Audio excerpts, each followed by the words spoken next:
Novel Stream presents The Invisible City by Ashton Smith. "Confound you," said Langley in a hoarse whisper that came with effort through swollen lips, blue-black with thirst. "You've gulped about twice your share of the last water in the Lob-nor Desert." He shook the canteen which Fernam had just returned to him, and listened with a savage frown to the ominously light gurgling of its contents. The two surviving members of the Fernam archaeological expedition eyed each other with newborn but rapidly growing disfavor. Fernam, the leader, flushed with dark anger beneath his coat of deepening dust and sunburn. The accusation was unjust, for he had merely moistened his parched tongue from Langley's canteen. His own canteen, which he had shared equally with his companion, was now empty. Up to that moment, the two men had been the best of friends. Their months of association in a hopeless search for the ruins of the semi-fabulous city of Khobar had given them abundant reason to respect each other. Their quarrel sprang from nothing else than the mental distortion and morbidity of sheer exhaustion, and the strain of a desperate predicament. Langley, at times, was even growing a trifle light-headed after their long ordeal of wandering on foot through a land without wells, beneath a sun whose flames poured down upon them like molten lead. "We ought to reach the Tarim River pretty soon," said Fernam stiffly, ignoring the charge and repressing a desire to announce in mordant terms his unfavorable opinion of Langley. "If we don't, I guess it will be your fault," the other snapped. "There's been a jinx on this expedition from the beginning, and I shouldn't wonder if the jinx were you. It was your idea to hunt for Khobar anyway. I've never believed there was any such place." Fernam glowered at his companion, too near the breaking point himself to make due allowance for Langley's nerve-wrought condition, and then turned away, refusing to reply. The two plodded on, ignoring each other with sullen ostentatiousness. The expedition, consisting of 5 Americans in the employ of a New York museum, had started from Cotton 2 months before to investigate the archaeological remains of eastern Turkestan. Ill luck had dogged them continually, and the ruins of Khobar, their main objective, said to have been built by the ancient Uyghurs, had eluded them like a mirage. They found other ruins, had exhumed a few Greek and Byzantine coins, and a few broken Buddhas, but nothing of much novelty or importance from a museum viewpoint. At the very outset, soon after leaving the oasis of Tchurchen, one member of the party had died from gangrene caused by the vicious bite of a Bactrian camel. Later on, a second, seized by a cramp while swimming in the shallow Tarim River, near the reedy marshes of Lob-nor, that strange remnant of a vast inland sea, had drowned before his companions could reach him. A third had died of some mysterious fever. Then in the desert south of the Tarim, where Fernam and Langley still persisted in a futile effort to locate the lost city, their Mongol guides had deserted them. They took all the camels and most of the provisions, leaving to the two men only their rifles, their canteens, their other personal belongings, the various antique relics they had amassed, and a few tins of food. The desertion was hard to explain, for the Mongols had heretofore shown themselves reliable enough. However, they had displayed a queer reluctance on the previous day, had seemed unwilling to venture further among the endless undulations of coiling sand and pebbly soil. Fernam, who knew the language better than Langley, had gathered that they were afraid of something, were deterred by superstitious legends concerning this portion of the Lob-nor Desert. But they had been strangely vague and reticent as to the object of their fear, and Fernam had learned nothing of its actual nature. Leaving everything but their food, water, and rifles to the mercy of the drifting sands, the men had started northward toward the Tarim, which was 60 or 70 miles away. If they could reach it, they would find shelter in one of the sparse settlements of fishermen along its shores, and could eventually make their way back to civilization. It was now afternoon of the second day of their wanderings. Langley had suffered most, and he staggered a little as they went on beneath the eternally cloudless heavens, across the glaring desolation of the dreary landscape. His heavy Winchester had become an insufferable burden, and he had thrown it away in spite of the remonstrance of Fernam, who still retained his own weapon. The sun had lowered a little, but burned with grueling rays, tyrannically torrid, through the bright inferno of stagnant air. There was no wind, except for brief and furious puffs that whirled the light sand in the faces of the men, and then died as suddenly as they had risen. The ground gave back the heat and glare of the heavens in shimmering, blinding waves of refraction. Langley and Fernam mounted a low, gradual ridge and paused in sweltering exhaustion on its rocky spine. Before them was a broad, shallow valley, at which they stared in a sort of groggy wonderment, puzzled by the level and artificial-looking depression, perfectly square, and perhaps a third of a mile wide, which they descried in its center. The depression was bare and empty with no sign of ruins, but was lined with numerous pits that suggested the ground plan of a vanished city. The men blinked, and both were prompted to rub their eyes as they peered through flickering heat waves, for each had received a momentary impression of flashing light, broken into myriad spires and columns, that seemed to fill the shallow basin and fade like a mirage. Still mindful of their quarrel, but animated by the same unspoken thought, they stared down the long declivity, heading straight toward the depression. If the place were the site of some ancient city, they might possibly hope to find a well or water spring. They approached the basin's edge, and were puzzled more and more by its regularity. Certainly it was not the work of nature, and it might have been quarried yesterday, for seemingly there were no ravages of wind and weather in the sheer walls, and the floor was remarkably smooth, except for the multitude of square pits that ran in straight, intersecting lines, like the cellars of destroyed or unbuilt houses. A growing sense of strangeness and mystery troubled the two men, and they were blinded at intervals by the flash of evanescent light that seemed to overflow the basin with phantom towers and pillars. They paused within a few feet of the edge, incredulous and bewildered. Each began to wonder if his brain had been affected by the sun. Their sensations were such as might mark the incipience of delirium. Amid the blasts of furnace-like heat, a sort of icy coolness appeared to come upon them from the broad basin. Clammy but refreshing, like the chill that might emanate from walls of sunless stone, it revived their fainting senses and quickened their awareness of unexplained mystery.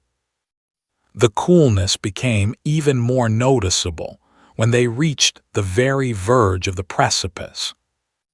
Here, peering over, they saw that the sides fell unbroken at all points for a depth of 20 feet or more. In the smooth bottom, the cellar-like pits yawned darkly and unfathomably. The floor about the pits was free of sand, pebbles, or detritus. "Heavens, what do you make of that?" muttered Fernam to himself rather than to Langley. He stooped over the edge, staring down with feverish and inconclusive speculations. The riddle was beyond his experience. He had met nothing like it in all his researches. His puzzlement, however, was partly submerged in the more pressing problem of how he and Langley were to descend the sheer walls. Thirst, and the hope of finding water in one of the pits, were more important at that moment than the origin and nature of the square basin.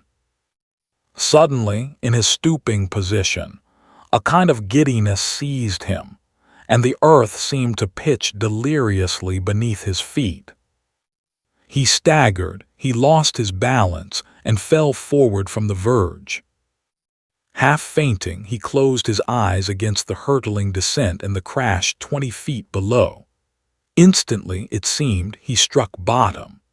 Amazed and incomprehending, he found that he was lying at full length, prone on his stomach in midair, upborne by a hard, flat, invisible substance.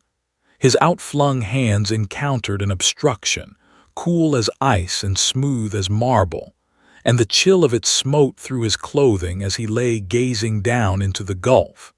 Wrenched from his grasp by the fall, his rifle hung beside him. He heard the startled cry of Langley, and then realized that the latter had seized him by the ankles and was drawing him back to the precipice. He felt the unseen surface slide beneath him, level as a concrete pavement, glib as glass. Then Langley was helping him to his feet. Both, for the nonce, had forgotten their misunderstanding. "Say, am I bughouse?" cried Langley. "I thought you were a goner when you fell. What have we stumbled on anyhow?" "Stumbled is good," said Fernam reflectively as he tried to collect himself. "That basin is floored with something solid but transparent as air, something unknown to geologists or chemists. God knows what it is, or where it came from, or who put it there. We've found a mystery that puts Kobar in the shade. I move that we investigate." He stepped forward very cautiously, still half fearful of falling, and stood suspended over the basin. "If you can do it, I guess I can," said Langley as he followed. With Fernam in the lead, the two began to cross the basin, moving slowly and gingerly along the invisible pavement. The sensation of peering down as if through empty air was indescribably weird. They had started midway between two rows of the dark pits which lay 50 feet apart. Somehow, it was like following a street. After they had gone some little distance from the verge, Fernam deviated to the left, with the idea of looking directly down into one of these mysterious pits. Before he could reach a vertical vantage point, he was arrested by a smooth, solid wall like that of a building. "I think we've discovered a city," he announced. Groping his way along the air-clear wall, which seemed free of angles or roughness, he came to an open doorway. It was about 5 feet wide and of indeterminable height. Fingering the wall like a blind man, he found that it was nearly 6 inches thick. He and Langley entered the door, still walking on a level pavement, and advanced without obstruction, as if in a large, empty room. For an instant, as they went forward, light seemed to flash above them in great arches and arcades, touched with evanescent colors like those in fountain spray. Then it vanished, and the sun shone down as before from a void and desert heaven. The coolness emanating from the unknown substance was more pronounced than ever, and the men almost shivered. But they were vastly refreshed, and the torture of their thirst was somewhat mitigated. Now they could look perpendicularly into the square pit below them in the stone floor of the excavation. They were unable to see its bottom, for it went down into shadow beyond the westering sun rays. But both could see the bizarre and inexplicable object which appeared to float immobile in air just below the mouth of the pit. They felt a creeping chill that was more insidious, more penetrant than the iciness of the unseen walls. "Now I'm seeing things," said Langley. "Guess I'm seeing them too," added Farnham. The object was a long, hairless, light gray body, lying horizontally, as if in some invisible sarcophagus or tomb. Standing erect, it would have been fully 7 feet in height. It was vaguely human in its outlines and possessed 2 legs and 2 arms, but the head was quite unearthly. The thing seemed to have a double set of high, concave ears, lined with perforations, and in place of nose, mouth, and chin, there was a long, tapering trunk which lay coiled on the bosom of the monstrosity like a serpent. The eyes, or what appeared to be such, were covered by leathery, lashless, and hideously wrinkled lids. The thing lay rigid, and its whole aspect was that of a well-preserved corpse or mummy. Half in light and half in shadow, it hung amid the funereal, fathomless pit, and beneath it, at some little distance, as their eyes became accustomed to the gloom, the men seemed to perceive another and similar body. Neither could voice the mad, eerie thoughts that assailed them. The mystery was too macabre and overwhelming and impossible. It was Langley who spoke at last. "Say, do you suppose they are all dead?" Before Farnham could answer, he and Langley heard a thin, shrill, exiguous sound, like the piping off some unearthly flute whose notes were almost beyond human audition. They could not determine its direction, for it seemed to come from one side and then from another as it continued. Its degree of apparent nearness or distance was also variable. It went on ceaselessly and monotonously, thrilling them with an eeriness as of untrod worlds, a terror as of uncharted dimensions. It seemed to fade away in remote ultramundane gulfs, and then, louder and clearer than before, the piping came from the air beside them. Inexpressibly startled, the 2 men stared from side to side in an effort to locate the source of the sound. They could find nothing. The air was clear and still about them, and their view of the rocky slopes that rimmed the basin was blurred only by the dancing haze of heat. The piping ceased and was followed by a dead, uncanny silence. But Farnham and Langley had the feeling that someone or something was near them, a stealthy presence that lurked and crouched and drew closer till they could have shrieked aloud with the terror of suspense. They seemed to wait amid the unrealities of delirium and mirage, haunted by some elusive, undeclared horror. Tensely they peered and listened, but there was no sound or visual ostent. Then Langley cried out and fell heavily to the unseen floor, borne backward by the onset of a cold, intangible thing, resistless as the launching coils of an anaconda. He lay helpless, unable to move beneath the dead and fluid weight of the unknown incubus, which crushed down his limbs and body and almost benumbed him with an icy chill as of etheric space. Then something touched his throat, very lightly at first, and then with a pressure that deepened intolerably to a stabbing pain, as if he had been pierced by an icicle. A black faintness swept upon him, and the pain seemed to recede, as if the nerves that bore it to his brain were spun like lengthening gossamers across gulfs of anesthesia. Fernam, in a momentary paralysis, heard the cry of his companion, and saw Langley fall and struggle feebly, to lie inert with closing eyes and whitening face.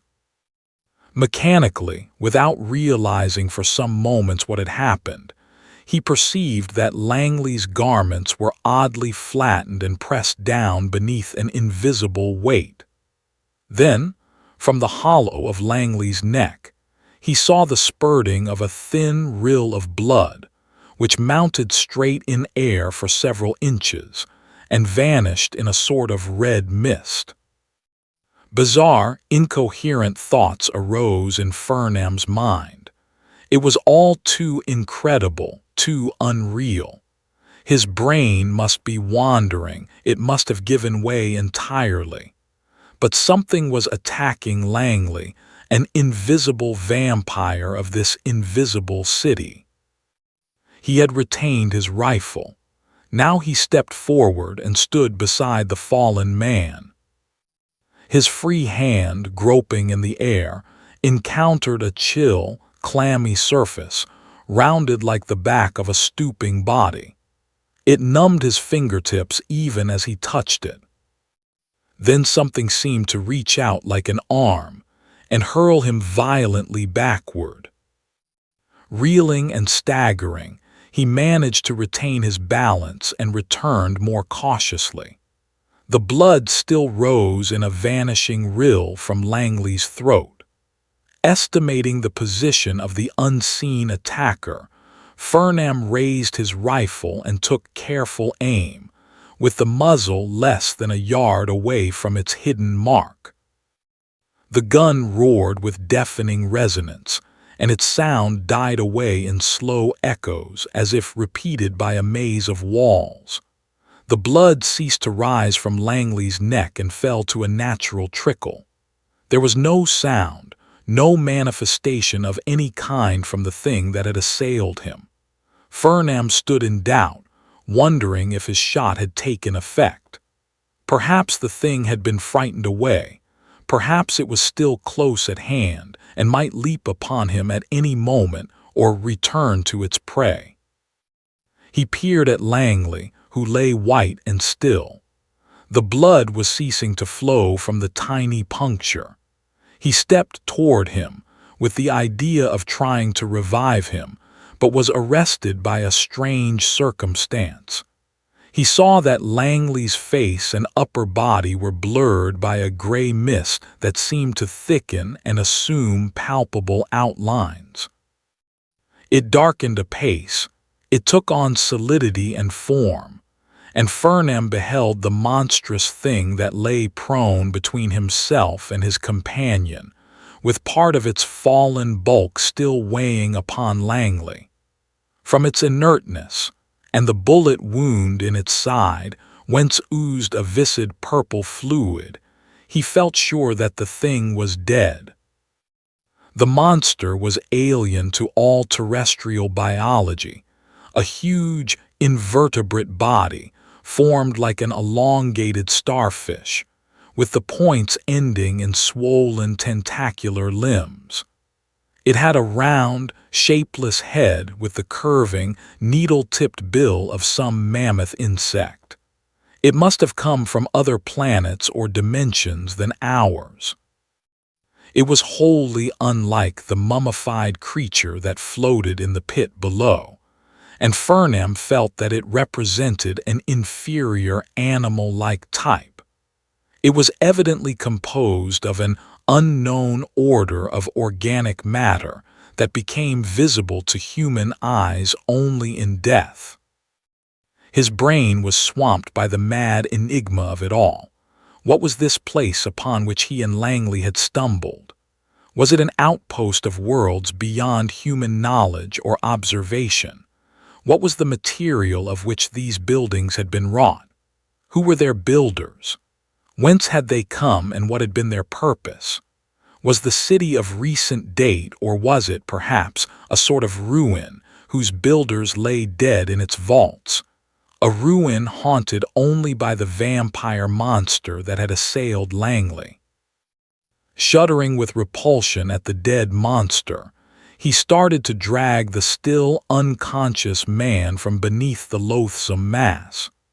He avoided touching the dark, semi-translucent body, which lapsed forward, quivering like a stiff jelly when he had pulled his companion away from it.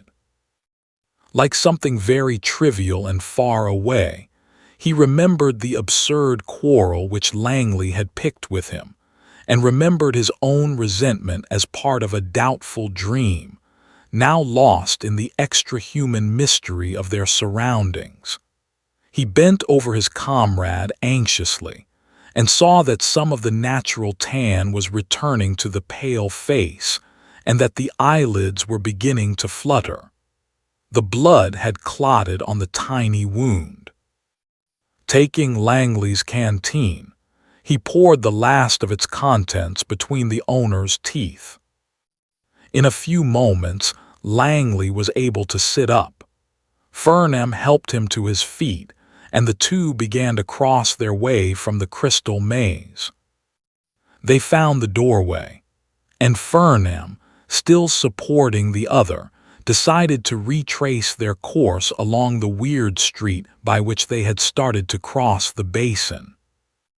They had gone but a few paces when they heard a faint, almost inaudible rustling in the air before them, together with a mysterious grating noise.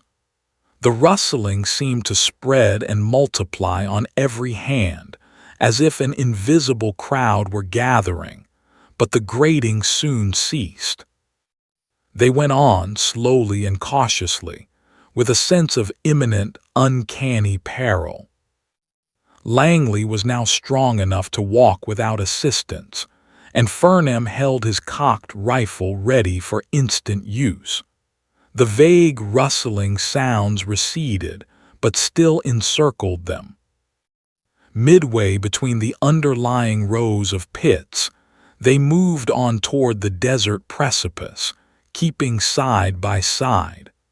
A dozen paces on the cold, solid pavement, and then they stepped into empty air and landed several feet below with a terrific jar, on another hard surface. It must have been the top of a flight of giant stairs, for, losing their balance, they both lurched and fell, and rolled downward along a series of similar surfaces, and lay stunned at the bottom. Langley had been rendered unconscious by the fall, but Furnham was vaguely aware of several strange, dreamlike phenomena. He heard a faint, ghostly, sibilant rustling.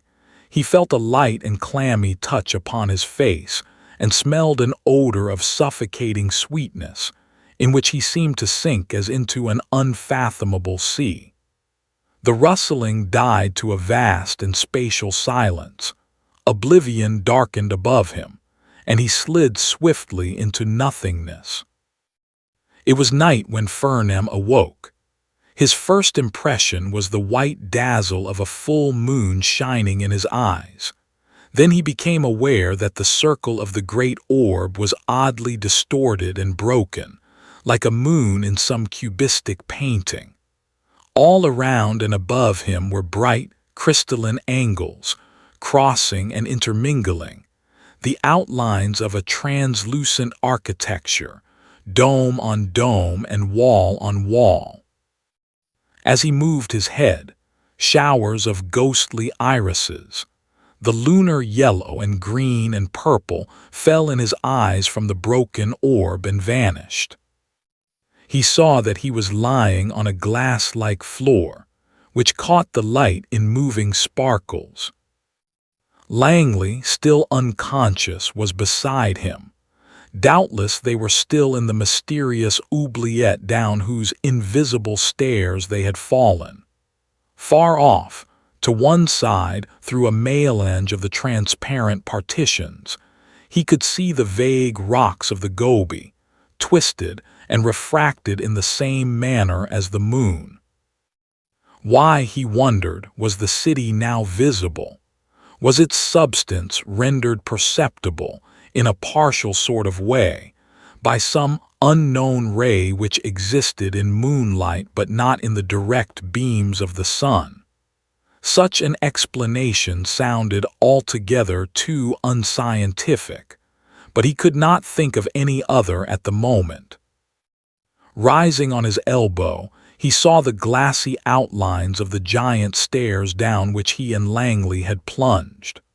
A pale, diaphanous form, like a phantom of the mummified creature they had seen in the pit, was descending the stairs. It moved forward with fleet strides, longer than those of a man, and stooped above Furnham with its spectral trunk waving inquisitively and poising an inch or two from his face. Two round, phosphorescent eyes, emitting perceptible beams like lanterns, glowed solemnly in its head above the beginning of the proboscis. The eyes seemed to transfix Furnham with their unearthly gaze. He felt that the light they emitted was flowing in a ceaseless stream into his own eyes, into his very brain. The light seemed to shape itself into images, formless and incomprehensible at first, but growing clearer and more coherent momentarily.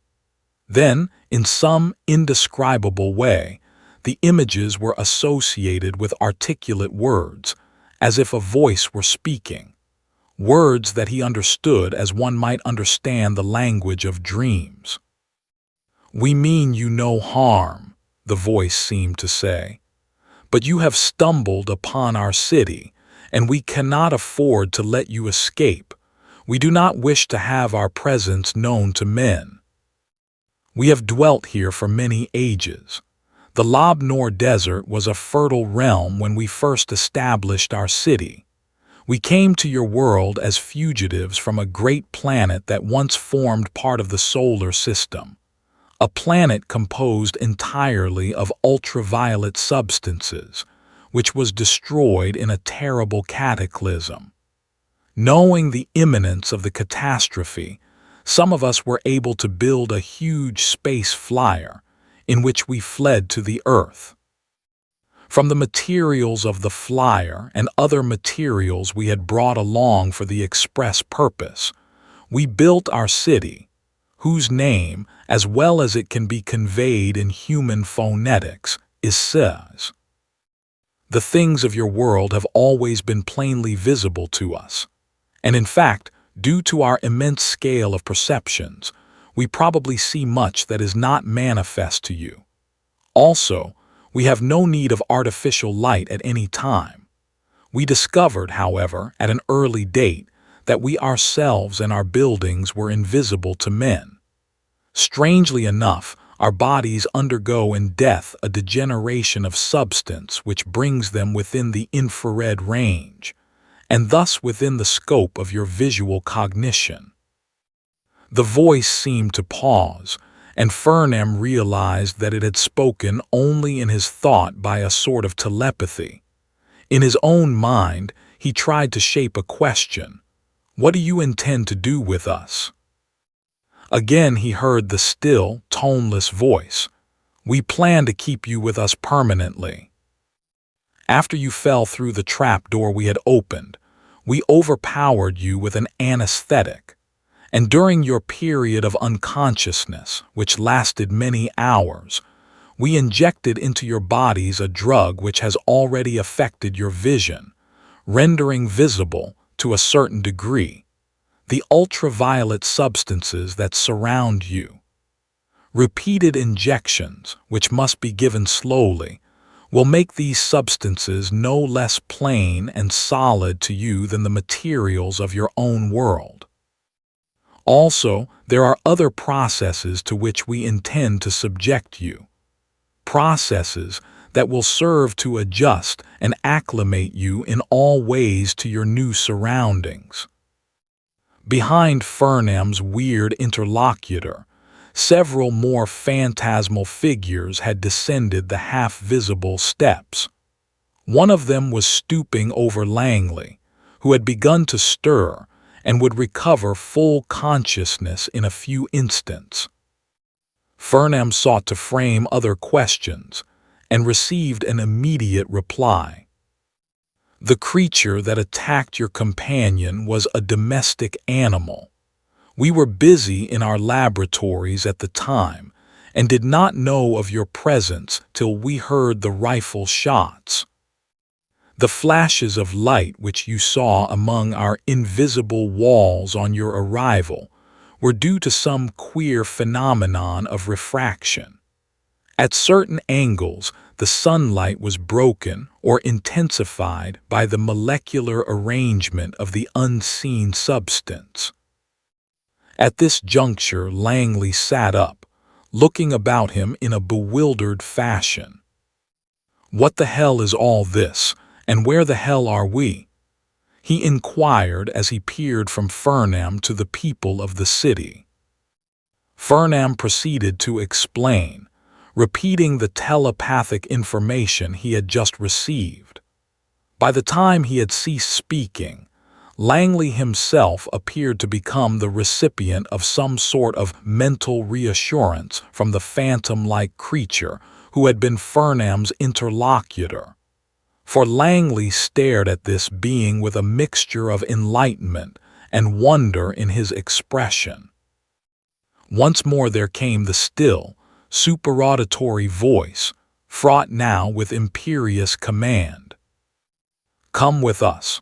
Your initiation into our life is to begin immediately.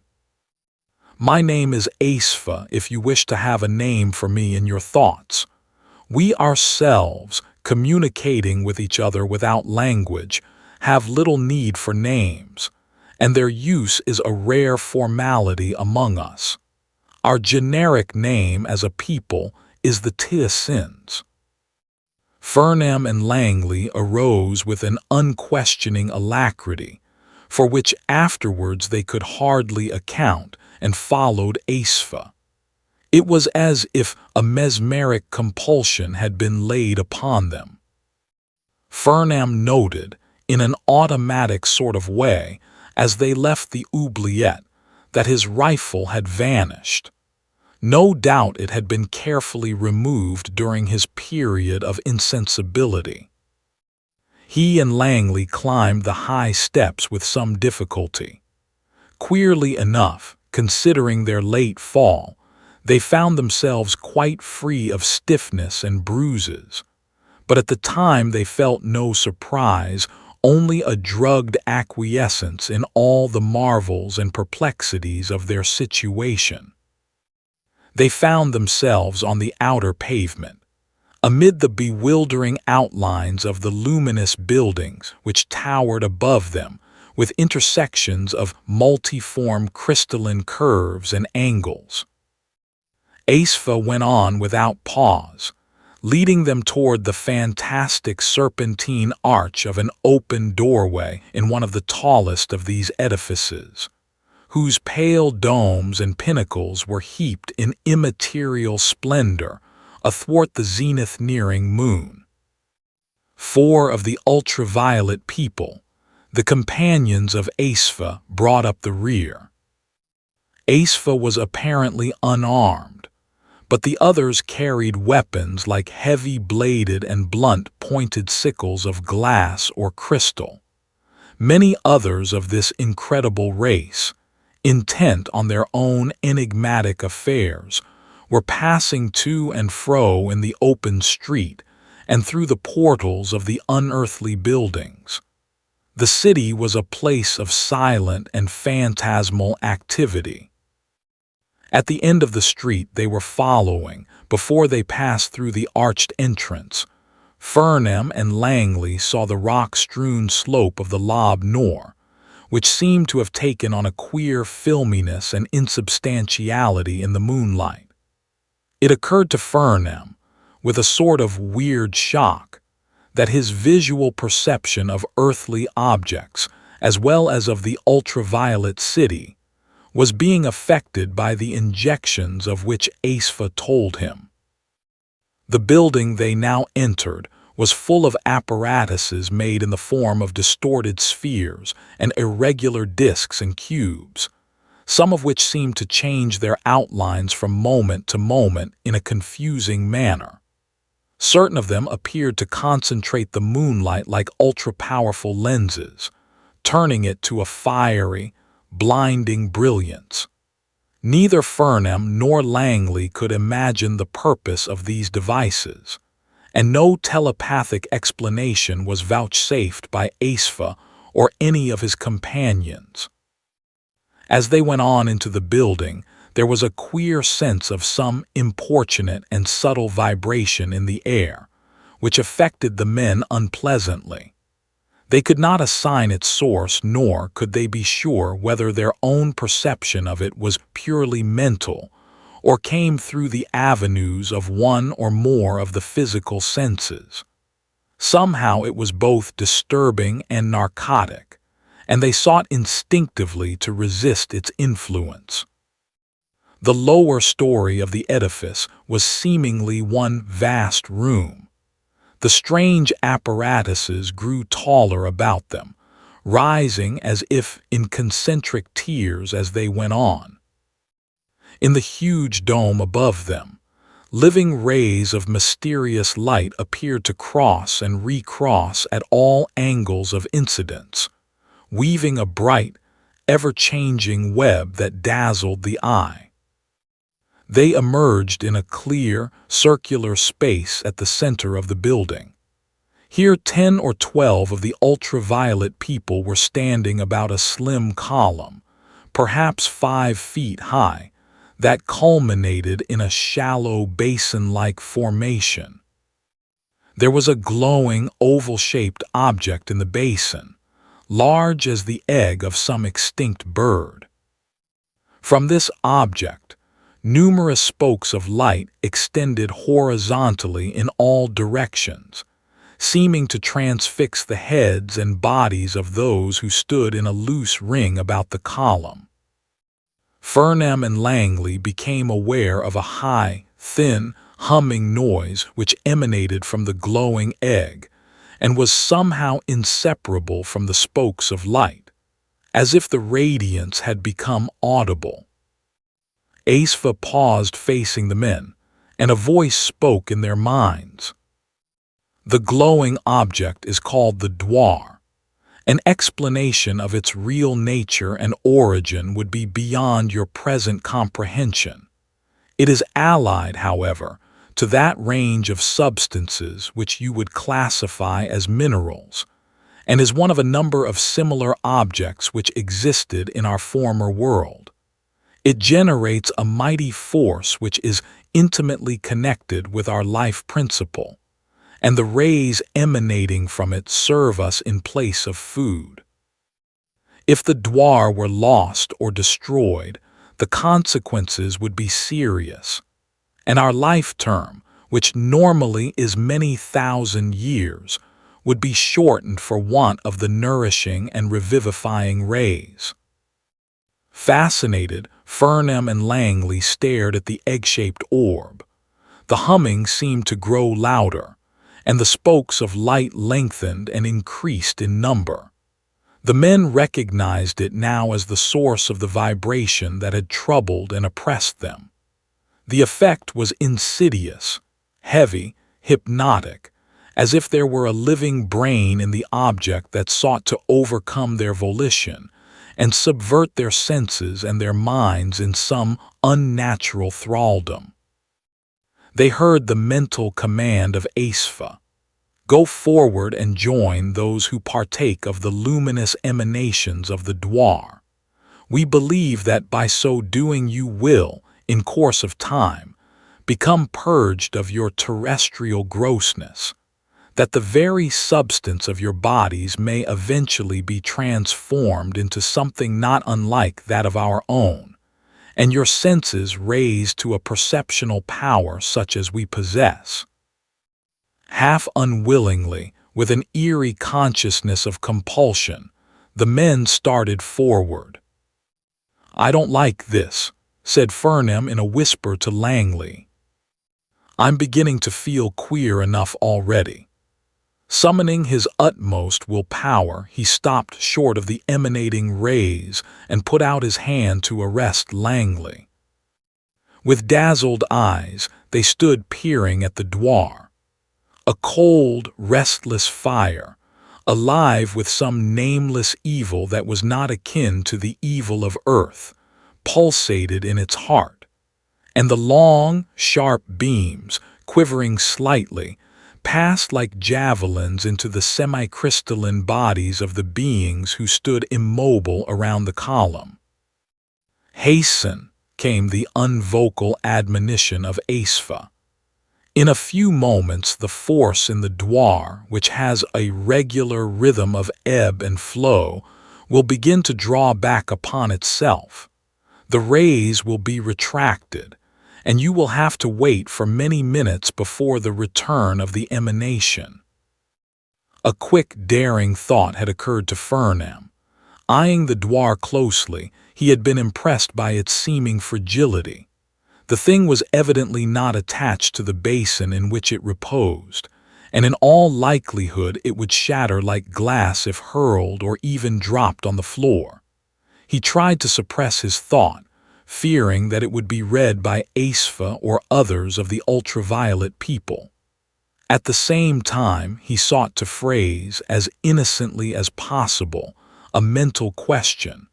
What would happen if the dwar were broken? Instantly, he received an impression of anger, turmoil, and consternation in the mind of Aesfa.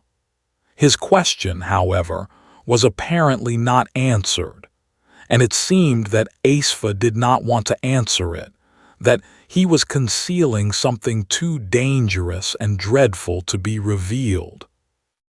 Fernam felt, too, that Aesfa was suspicious, had received an inkling of his own repressed thought. It occurred to him that he must act quickly if at all. Nerving himself, he leaped forward through the ring of bodies about the dwar. The rays had already begun to shorten slightly, but he had the feeling of one who hurls himself upon an array of lance points.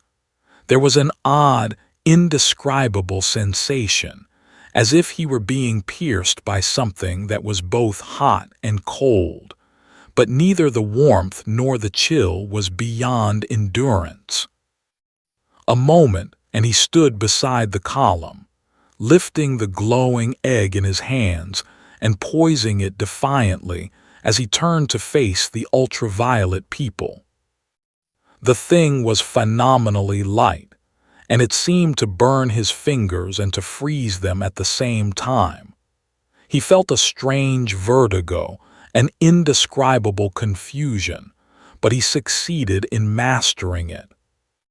The contact of the dwar might be deadlier to the human tissues than that of radium for aught he knew.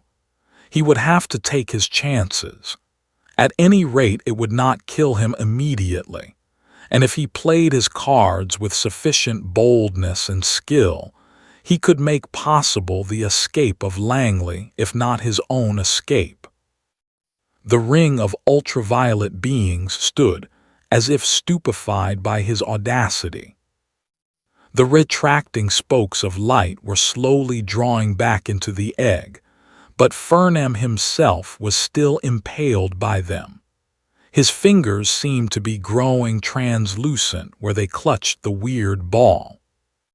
He met the phosphoric gaze of Aesfa, and heard the frantic thoughts that were pouring into his mind, not only from Aesfa, but from all the partakers of the dwar's luminous beams. Dread, unhuman threats, desperate injunctions to return the dwar to its pedestal, were being laid upon him. Rallying all his will, he defied them. "Let us go free," he said, mentally addressing Aesfa. "Give me back my weapon and permit my companion and me to leave your city. We wish you no harm, but we cannot allow you to detain us. Let us go, or I will shatter the Dwar, will smash it like an egg on the floor." At the shaping of his destructive thought, a shudder passed among the semi-spectral beings, and he felt the dire fear that his threat had aroused in them. He had been right. The Dwar was fragile, and some awful catastrophe, whose nature he could not quite determine, would ensue instantly upon its shattering. Step by step, glancing frequently about to see that no one approached him by stealth from behind, Fernam returned to Langley's side. The Teosins drew back from him in evident terror. All the while he continued to issue his demands and comminations. "Bring the rifle quickly, the weapon you took from me, and give it into my companion's hands.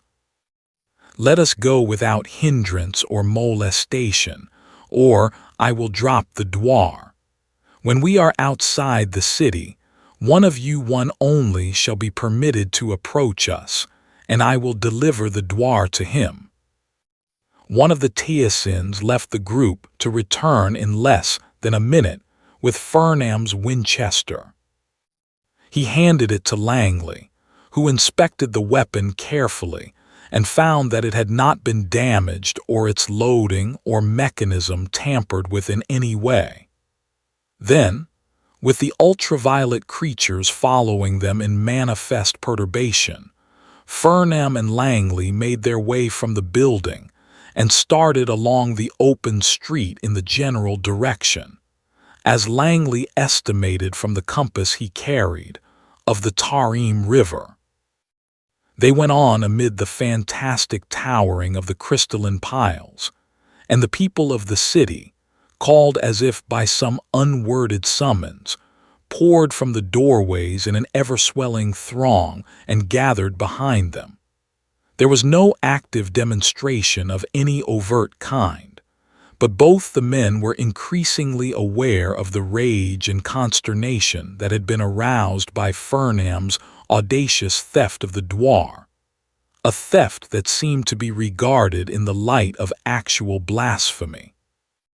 The hatred of the Teosins, like a material radiation, dark, sullen, stupefying, stultifying, beat upon them at every step. It seemed to dog their brains and their feet like some viscid medium of nightmare, and their progression toward the Gobi slope became painfully slow and tedious. Before them, from one of the buildings, a tentacled starfish monster, like the thing that had assailed Langley, emerged and lay crouching in the street as if to dispute their passage. Raising its evil beak, it glared with filmy eyes, but slunk away from their approach as if at the monition of its owners. Fernam and Langley, passing it with involuntary shivers of repugnance, went on. The air was oppressed with alien, unformulable menace. They felt an abnormal drowsiness creeping upon them.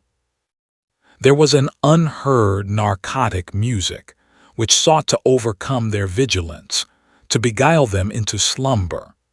Fernam's fingers grew numb with the unknown radiations of the Dwar, though the sharp beams of light, by accelerative degrees, had withdrawn into its center, leaving only a formless misty glow that filled the weird orb. The thing seemed latent with terrible life and power. The bones of his transparent hand were outlined against it like those of a skeleton. Looking back, he saw that Aesfa followed closely, walking in advance of the other Teosins. He could not read the thoughts of Aesfa as formerly. It was as if a blank, dark wall had been built up. Somehow he had a premonition of evil, of danger and treachery in some form which he could not understand or imagine. He and Langley came to the end of the street, where the ultraviolet pavement joined itself to the desert acclivity. As they began their ascent of the slope, both men realized that their visual powers had indeed been affected by the injection treatment of the teosins, for the soil seemed to glow beneath them, faintly translucent, and the boulders were like semi-crystalline masses, whose inner structure they could see dimly. Aesfa followed them on the slope, but the other people of Sez, as had been stipulated by Fernem, paused at the juncture of their streets and buildings with the infraviolet substances of Earth. After they had gone perhaps 50 yards on the gentle acclivity, Fernem came to a pause and waited for Aesfa, holding out the dwar at arm's length. Somehow he had a feeling that it was unwise to return the mystic egg, but he would keep his promise, since the people of Sez had kept their part of the bargain so far. Aesfa took the dwar from Fernem's hands, but his thoughts, whatever they were, remained carefully shrouded. There was a sense of something ominous and sinister about him as he turned and went back down the slope with the fiery egg shining through his body like a great watchful eye. The beams of light were beginning to emanate from its center once more. The two men, looking back ever and anon, resumed their journey.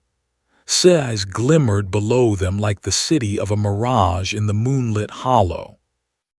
They saw the ultraviolet people crowding to await Aesfa at the end of their streets. Then, as Aesfa neared his fellows, two rays of cold, writhing fire leaped forth from the base of a tower that glittered like glass at the city's verge. Clinging to the ground, the rays ran up the slope with the undulant motion of pythons, following Langley and Fernem at a speed that would soon overtake them. "They're double-crossing us," warned Fernem. He caught the Winchester from Langley, dropped to his knees and aimed carefully, drawing a bead on the luminous orb of the dwar through the spectral form of Aesfa, who had now reached the city and was about to enter the waiting throng. "Run," he called to Langley. "I'll make them pay for their treachery, and perhaps you can get away in the meanwhile." He pulled the trigger, missing Aesfa but dropping at least two of the teosins who stood near the dwar.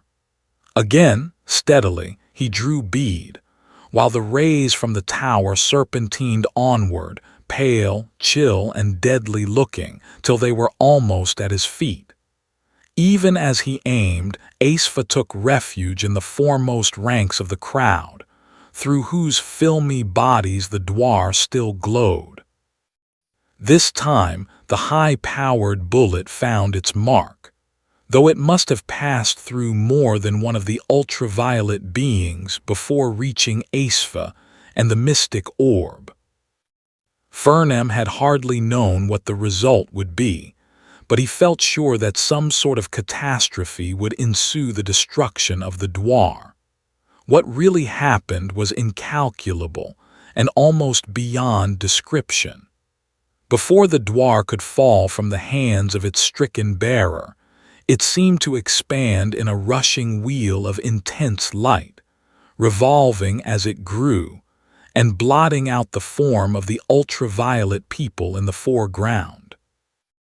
With awful velocity, the wheel struck the nearer buildings, which appeared to soar and vanish like towers of fading mirage.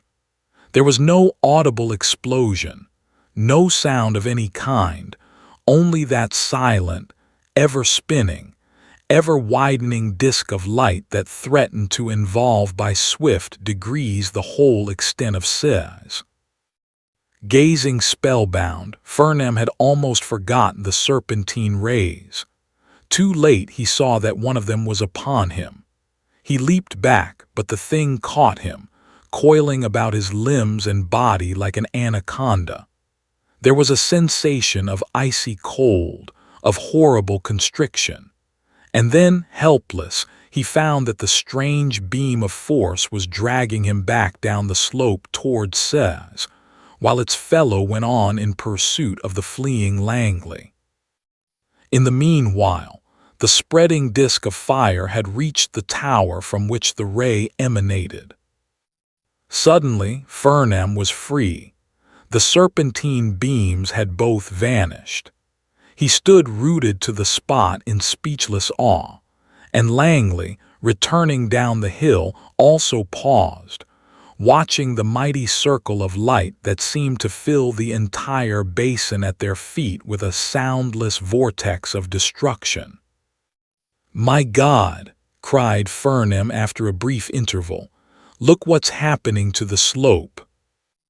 As if the force of the uncanny explosion were now extending beyond Cez, boulders and masses of earth began to rise in air before the white, glowing maelstrom, and sailed in slow, silent levitation toward the men. Fernam and Langley started to run, stumbling up the slope, and were overtaken by something that lifted them softly, buoyantly, irresistibly, with a strange feeling of utter weightlessness, and bore them like wind-wafted leaves or feathers through the air. They saw the bouldered crest of the acclivity flowing far beneath them, and then they were floating, ever higher in the moonlight, above leagues of dim desert. A faintness came upon them, both a vague nausea, an illimitable vertigo, and slowly, somewhere in that incredible flight, they lapsed into unconsciousness. The moon had fallen low, and its rays were almost horizontal in Fernam's eyes when he awoke. An utter confusion possessed him at first, and his circumstances were more than bewildering. He was lying on a sandy slope, among scattered shrubs, meager and stunted, and Langley was reclining not far away. Raising himself a little, he saw the white and reed-fringed surface of a river which could be no other than the Tarim at the slope's bottom. Half incredulous, he realized that the force of the weird explosion had carried Langley and himself many miles and had deposited them, apparently unhurt, beside the goal of their desert wandering. Fernam rose to his feet, feeling a queer lightness and unsteadiness. He took a tentative step and landed 4 or 5 feet away. It was as if he had lost half his normal weight. Moving with great care, he went over to Langley, who had now started to sit up. He was reassured to find that his eyesight was becoming normal again, for he perceived merely a faint glowing in the objects about him. The sand and boulders were comfortably solid, and his own hands were no longer translucent. "Gosh," he said to Langley, "that was some explosion. The force that was liberated by the shattering of the Dwar must have done something to the gravity of all surrounding objects. I guess the city of Cez and its people must have gone back into outer space, and even the infrared substances about the city must have been more or less degravitated. But I guess the effect is wearing off as far as you and I are concerned. Otherwise we'd be traveling still." Langley got up and tried to walk, with the same disconcerting result that had characterized Fernam's attempt. He mastered his limbs and his equilibrium after a few experiments. "I still feel like a sort of dirigible," he commented. "Say, I think we'd better leave this out of our report to the museum. A city, a people, all invisible in the heart of the Lob-nor, that would be too much for scientific credibility." "I agree with you," said Fernam. The whole business would be too fantastic, outside of a super-scientific story. In fact, he added a little maliciously, it's even more incredible than the existence of the ruins of Kobar. Thank you for listening.